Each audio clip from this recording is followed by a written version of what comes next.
Jangan lupa like, comment, share, dan subscribe.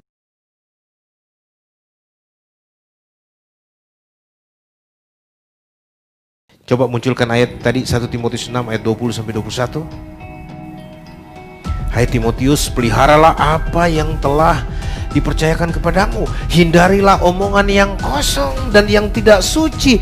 Omongan yang kosong itu apa? Omongan yang tidak berdasar. Ya, orang omong kosong. Itu yang dibilang hoax. Wah, bisa-bisa masuk juga kategori hoax itu doktrin Tritunggal. Karena apa? Tidak ada di dalam Alkitab loh. Tapi kita bilang ada di dalam Alkitab. Bisa juga masuk kategori teologi hoax. Iya. Kenapa? Karena yang ada di Alkitab bicara Allah itu Esa. Wah, bisa-bisa masuk juga kategori hoax itu doktrin Tritunggal. Juga kategori hoax itu doktrin Tritunggal. Juga kategori hoax itu doktrin Tritunggal. Juga kategori hoax itu doktrin Tritunggal. Karena apa? Tidak ada di dalam Alkitab loh. Tapi kita bilang ada di dalam Alkitab. Bisa juga masuk kategori teologi hoax. Bisa juga masuk kategori teologi hoax. Bisa juga masuk kategori teologi hoax. Bisa juga masuk kategori teologi hoax. Bisa juga masuk kategori teologi hoax. Iya. Kenapa? Karena yang ada di Alkitab bicara Allah itu Esa.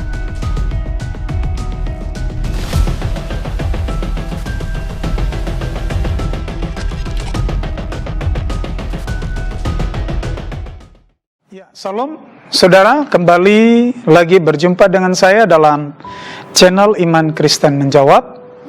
Kali ini saya harus kembali membahas soal Tritunggal dalam konsep iman Kristen, karena kita kembali diperhadapkan dengan tanggapan negatif yang menurut saya ini tanggapan berkelebihan, karena dengan tegas mengatakan bahwa Tritunggal itu hoax. Jadi ini adalah sesuatu yang mengagetkan kita, karena tanggapan-tanggapan negatif terhadap Tritunggal ternyata muncul atau keluar dari orang-orang yang kita anggap sebenarnya sudah mapan dalam berteologi. Nah, kita harus mengerti bahwa cara Tuhan memperkenalkan dirinya lewat Alkitab itu ada proses yang sangat unik, dan prosesnya itu menggunakan peranan para nabi, kemudian para rasul dan sahabat-sahabat para rasul, yang kesemuanya itu mengajari kita membaca Alkitab itu tidak seperti membaca koran. Jadi saudara tidak bisa memperlakukan Alkitab seperti yang kau membaca koran, karena proses Alkitab, firman Tuhan itu diturunkan menggunakan instrumen yang kompleks. Di dalamnya ada unsur sejarah, di dalamnya ada unsur budaya, ada unsur konteks, bahkan ada bahasa, melibatkan bahasa di dalamnya.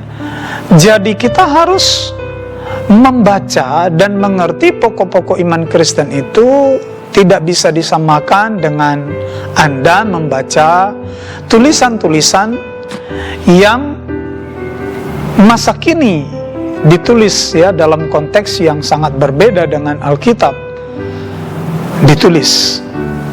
Jadi pernyataan bahwa Tritunggal itu hoax menunjukkan betapa dangkalnya pemahaman seseorang akan iman Kristen. Apalagi kalau hanya dengan tidak menemukan kata itu dalam Alkitab lalu buru-buru mengatakan itu hoax. Saya kira ini sesuatu yang tidak pas. Makanya kalau berteologi itu jangan atau bukan hanya asal ada ayatnya. Inilah bahayanya kalau orang tidak memahami teks Alkitab dengan kaidah penafsiran pokok-pokok iman Kristen, sehingga sedangkal berpikirnya menyimpulkan apa-apa yang menjadi rumusan iman orang Kristen. Jadi perlu diketahui saudara-saudara bahwa semua agama, semua kitab di dunia ini melewati proses sejarah. Karena memang Allah bekerja di dalam sejarah. Jadi apa yang hari ini kita rayakan dalam kekristenan, kita ekspresikan, kita yakini, tentu semuanya itu memiliki latar sejarah yang jauh dari keberadaan kita hari ini. Jadi jangan sampai ekspresi-ekspresi iman Kristen lalu harus ada tuntutan bahwa istilah-istilah yang digunakan itu harus ada dalam Alkitab baru berkebenaran. Jadi ingat, Tritunggal itu rumusan yang Alkitabiah. Jadi Tritunggal itu pada historinya bukan istilah tanpa konteks. Tritunggal adalah rumusan yang membahasakan cara Allah memperkenalkan dirinya, yang konsisten dikemukakan dalam Alkitab. Jadi bertanya soal kata Tritunggal ada dalam teks Alkitab itu pertanyaan kekanak-kanakan. Karena Tritunggal sendiri adalah rumusan keberadaan Allah yang komposisi personanya itu tekstual. Nanti cek saja deh dalam Alkitab dari dari Kejadian sampai Wahyu, maka persona Tritunggal dalam kerangka iman Kristen yang dimengerti oleh iman Kristen itu tekstual. Itu ada dalam Alkitab dan tidak bisa dibantah. Buka mata, di sana tekstual persona Tritunggal itu. Ada, engkau akan temukan. Tritunggal yang dipahami dalam rumusan iman Kristen Bapa, Anak, Roh Kudus itu tekstual, Pak. Jadi silakan Anda cek. Mengapa harus Tritunggal, bukan Dwitunggal, bukan yang lain? Karena itu ajaran Alkitab yang konsisten, tidak bisa dikurangi, tidak bisa ditambahkan. Nah, dalam video yang lalu saya sudah kemukakan, Anda bisa cek ya. Kalau nanti kita baca dalam Perjanjian Lama dari kitab Kejadian, ini sebagai perbandingan saja supaya Anda jangan buru-buru menuduh hal yang dihormati dalam kekristenan itu sebagai sesuatu yang hoax.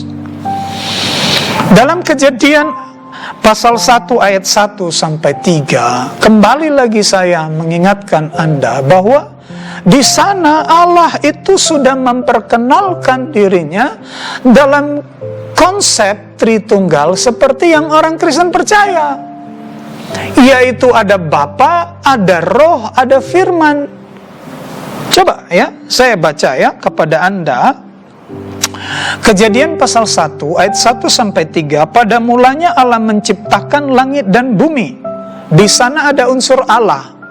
Dan Allah ini adalah satu pribadi yang sering dipertukarkan istilahnya dengan Bapa.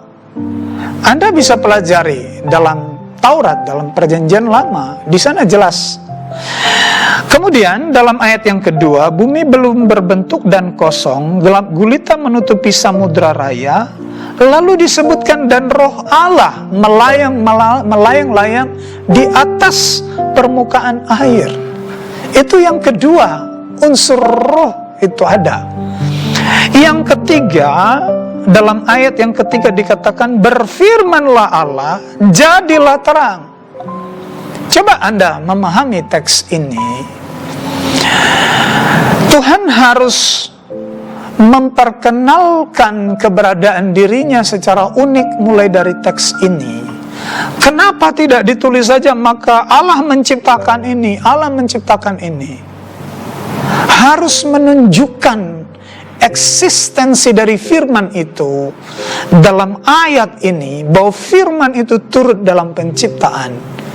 Makanya dikatakan Vayomer Elohim, dan bersabda dan berfirmanlah Allah dalam proses penciptaan itu.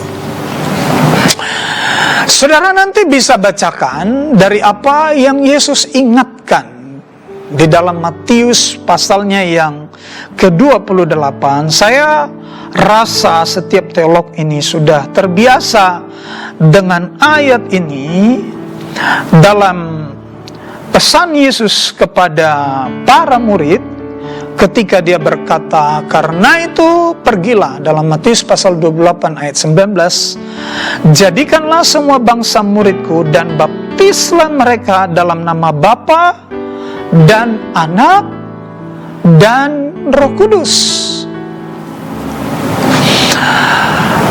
Harusnya kalau Anda percaya Yesus, Anda akan percaya dengan apa yang Yesus katakan.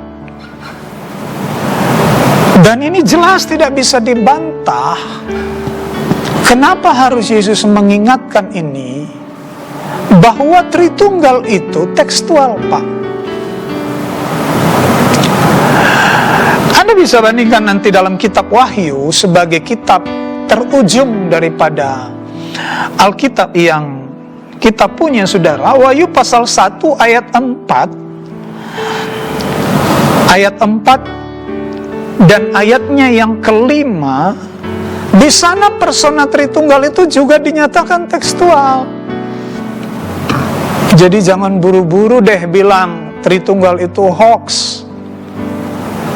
Ya, baca dulu pelan-pelan Alkitab itu, karena di dalam Alkitab di sanalah sumber rumusan kata Tritunggal itu. Dalam ayat 4 dan ayat 5 Wahyu pasal 1, di sana dikatakan dari Yohanes kepada ketujuh jemaat yang di Asia Kecil, kasih karunia dan damai sejahtera menyertai kamu dari Dia yang ada dan yang sudah ada dan yang akan datang, dan dari ketujuh roh yang ada di hadapan tahtanya. Perhatikan di sini ada disebutkan dari Dia yang ada dan yang sudah ada dan yang akan datang, lalu ketujuh roh, dan kemudian ayat yang kelima, dan dari Yesus Kristus, saksi yang setia. Jadi Anda harus mengerti, di abad mula-mula Rasul Yohanes itu sudah sadar betul bahwa persona Tritunggal itu adalah sesuatu yang ada, sesuatu yang nyata. Jadi silakan renungkan betapa dalamnya rahasia iman Kristiani. Tidak sedangkal tuntutanmu untuk menemukan kata Tritunggal. Sebab tidak adanya istilah tersebut bukanlah bukti kuat untuk berkata bahwa itu tidak ada, apalagi kalau berkata itu hoax. Saya rasa lucu sekali kalau seorang teolog yang sudah mapan, sedangkan itu cara berpikirnya, mengatakan Tritunggal itu hoax hanya karena tidak menemukan kata itu dalam Alkitab. Padahal Tritunggal itu adalah rumusan iman Kristen yang penyariannya itu dari Alkitab.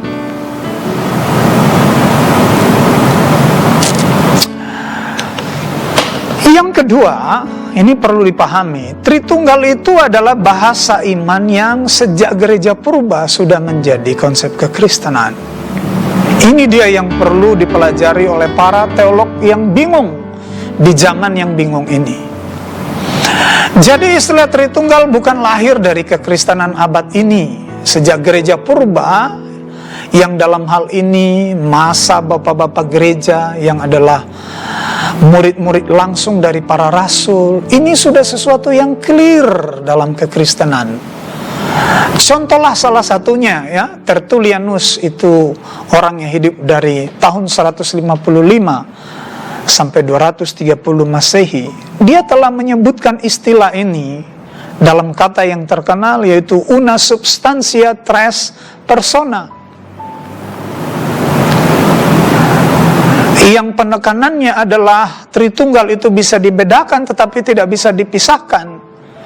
Dan tentu ini dirumuskan berdasarkan catatan Alkitab, bukan hal di luar Alkitab. Kecuali kalau Anda bisa buktikan bahwa persona Tritunggal yang dirumuskan dalam iman Kristen itu nggak ada di dalam Alkitab, ya baru bisa diterima. Coba buktikan bahwa persona itu tidak dinyatakan dalam Alkitab secara tekstual.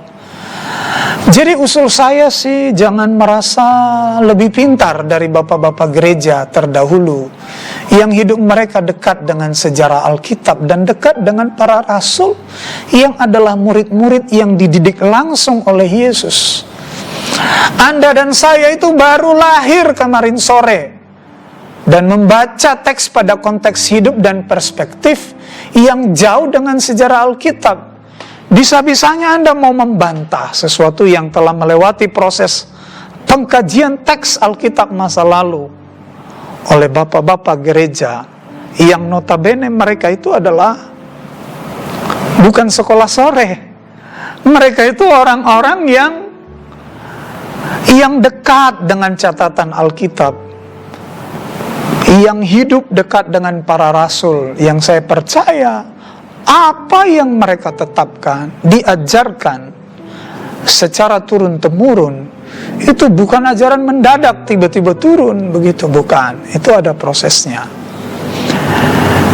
Jadi jangan buru-buru berkata Tritunggal itu hoax.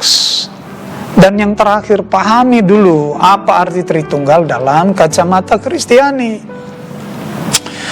Saya takutnya mungkin saja ada orang-orang yang antipati dengan rumusan ini karena salah mengerti arti Tritunggal. Jadi dalam iman Kristen, jauhkanlah dari pikiranmu itu soal jumlah Allah dalam konsep Tritunggal. Tritunggal itu bahasa iman, bukan menjumlahkan Allah dalam kekristenan. Tekanan Tritunggal bukan pada jumlah, tapi pada esensi keberadaan Allah itu sendiri. Masa dirimu saja yang satu itu engkau tidak bisa bantah bahwa keberadaannya lebih dari satu aspek? Kok sulit sekali memahami bahwa Allah itu dalam perkenalannya di Alkitab dengan konstruksi Tritunggal. Soal ajaran Allah itu Esa, aduh, itu ajaran Alkitab. Boleh Anda cek dari Alkitab, dari perjanjian lama sampai perjanjian baru. Nggak usah ajari lagi kekristenan soal tauhid dalam Alkitab. Itu ajaran Alkitab. Dalam Ulangan pasal 6 ayat 4 itu di sana menjadi dasar tauhid yang dipercaya oleh orang Kristen. Allah itu Esa. Shema Yisrael Adonai Elohenu Adonai Echad. Dengarlah wahai orang Israel, Tuhan itu Allah kita, Tuhan itu Esa. Itu adalah konsep yang sudah membatu, mendarah daging dalam kekristenan. Saudara bisa cek nanti betapa banyaknya data-data keesaan Allah yang dimengerti oleh kekristenan. Dalam 1 Korintus 8 ayat yang keempat, saya harus membaca lagi kepada Anda supaya Anda jangan ragu. Kristen itu Esa dalam teologianya. Adapun Tritunggal bukan memahami Allah yang lebih dari satu, tidak sama sekali ya. Di sana dalam ayat yang keempat dikatakan tentang hal makan daging persembahan berhala, kita tahu tidak ada berhala di dunia ini dan tidak ada Allah lain daripada Allah yang Esa. Sebelum Anda dan saya lahir ini sudah jadi tonggak ajaran Kristen. Jadi soal keesaan itu engkau tidak perlu mengajarkan kekristenan, karena kekristenan itu adalah kepercayaan agama yang berdiri di atas pemahaman Allah itu Esa. Tapi keesaan yang kita mengerti tentang Allah dalam Alkitab adalah keesaan yang normal, bukan satunya sebuah barang. Allah itu hidup, bukan barang mati. Barang mati saja berunsur jamak, apalagi Allah yang hidup. Masa engkau mau bantah berunsur jamak? Makanya Allah dalam perspektif agama-agama samawi itu jamak, bro. Saya bingung juga. Ketika engkau mempelajari dirimu saja, engkau sadar yang satu ini bukan satu adanya. Saya ini bukan satu ini adanya. Tapi kejamakan dalam diri saya ini tidak bisa dibantah. Dan Tritunggal yang dipahami dalam kekristenan itu adalah pada substansinya, bukan pada jumlahnya. Makanya Tritunggal itu bukan menjumlahkan Tuhan. Jadi, aduh, saya mau bilang apa ya? Masa serendah itu cara berpikir kita? Tritunggal itu hoax hanya karena tidak menemukan kata Tritunggal itu dalam Alkitab. Padahal kita harus sadar Tritunggal itu adalah rumusan. Jadi pahami dulu Tritunggal dalam kekristenan itu seperti apa. Kecuali kalau Anda itu salah tanggap melihat Tritunggal sebagai tiga yang terpisah, ya itulah awal kekacauan konsepnya. Kekristenan dari awal tidak pernah mengajarkan Tritunggal itu jumlah Allah yang tiga, tetapi una substantia tres persona. Dalam satu hakikat ada tiga wujudnya. Jadi umat Tuhan, dimanapun Anda berada, biarlah apa yang saya utarakan hari ini mencerdaskan setiap kita, bahwa ajaran tentang Tritunggal ini adalah ajaran yang alkitabiah, dan bukan ajaran yang mendadak muncul. Para bapak-bapak gereja kita, pendahulu-pendahulu iman kita, yang hidupnya dekat dengan para rasul, dan dalam catatan para rasul dalam Alkitab pun, itu konsisten. Persona Tritunggal itu tekstual adanya. Jadi bukan tanpa tekstual, ada Tritunggal yang dirumuskan kekristenan, Bapa, Anak, dan Roh Kudus. Itu ada dalam Alkitab. Ada dalam Alkitab. Catat baik-baik. Jadi sekali lagi saudara, Tritunggal itu bukan hoax. Tritunggal itu adalah ajaran yang alkitabiah. Kiranya ini jadi berkat bagi kita semua. Tuhan Yesus memberkati.